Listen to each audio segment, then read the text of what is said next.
Hello friends, இன்றைக்கு இந்த வீடியோவில் நீங்கள் பேங்க் அக்கௌண்ட் வச்சுருக்கீங்களா அப்படின்னா ப்ரைவேட் பேங்க்காக இருந்தாலும் சரி, கவர்மெண்ட் பேங்க்காக இருந்தாலும் சரி, எந்தெந்த பேங்க்கில் நீங்கள் எவ்வளோ மினிமம் பேலன்ஸ் மெயின்டைன் பண்ணணும் அப்படிங்கிறத பற்றி பார்க்கலாம். இந்த மினிமம் பேலன்ஸை நீங்கள் மெயின்டைன் பண்ணலை அப்படின்னா உங்களுக்கு பெனால்ட்டி போடுவாங்க.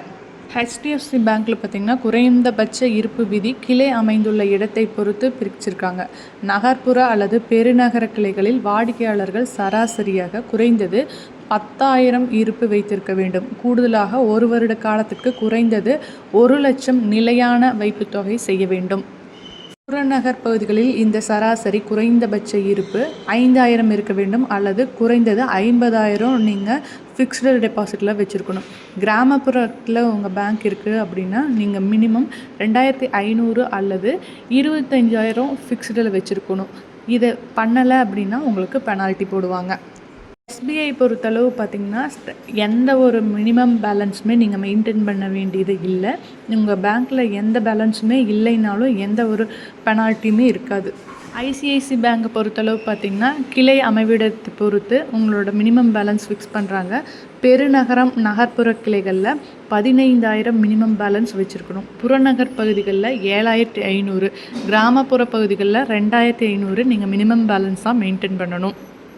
இப்படி மெயின்டைன் பண்ணலை அப்படின்னா மொத்த பற்றாக்குறையில் 6% அல்லது 500 ரூபாய் மினிமம் பேலன்ஸ், இதில் எது குறைவோ அந்த அமௌண்ட் உங்களுக்கு பெனால்ட்டியாக போட்டுருவாங்க. மூன்றாவது பெரிய ப்ரைவேட் செக்டார் பேங்க்கான கொட்டாக் மஹேந்திரா பேங்க்கில் குறைந்தபட்ச இருப்பு 10,000 முதல் 20,000 சராசரியாக இருக்கணும். இந்த குறைந்தபட்ச இருப்பை நீங்கள் மெயின்டைன் பண்ணலைன்னா அதுக்கும் பார்த்திங்கன்னா 6% பெனால்ட்டி போடுறாங்க.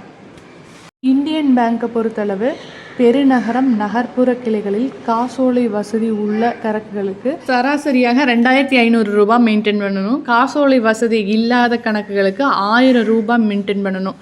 நகர்ப்புறம் கிராமப்புற பகுதிகளில் காசோலை வசதி உள்ள கணக்குகளுக்கு 1000, காசோலை வசதி இல்லாத கணக்குகளுக்கு 500 ரூபாய் நீங்கள் மெயின்டைன் பண்ணணும். பரோடா பேங்க் பொறுத்தளவு பெருநகரம் நகர்ப்புற பகுதிகளில் 2,000 ரூபாய், புறநகர் பகுதிகளில் 1,000 ரூபாயும், கிராமப்புற பகுதிகளில் 500 ரூபாயும் மினிமம் பேலன்ஸ் இருக்குது. அதே போல் பஞ்சாப் நேஷ்னல் வங்கியில் பெருநகர கிளைகளுக்கு 10,000 ரூபாய், நகர்ப்புறத்துக்கு 5,000, புறநகருக்கு 2,000, கிராமப்புற பகுதிகளில் 1,000 ரூபாய் நீங்கள் மினிமம் பேலன்ஸ் மெயின்டைன் பண்ணணும்.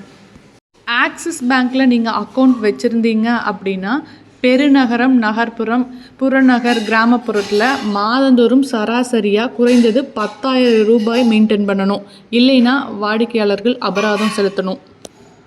அப்படி இல்லைன்னா வாடிக்கையாளர்கள் 1 வருஷத்துக்கு 50,000 அல்லது அதற்கு மேலே ஃபிக்ஸ்டாக வச்சுருக்கணும்.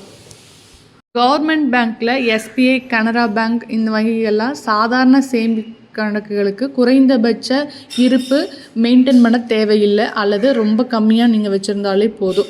Baroda bank, Punjab national bank, union bank of India, IDBI bank கணக்கு வகைகளை பொறுத்து 250 ரூபாயிலேருந்து 2,000 ரூபாய் மினிமம் பேலன்ஸாக மெயின்டைன் பண்ணணும்.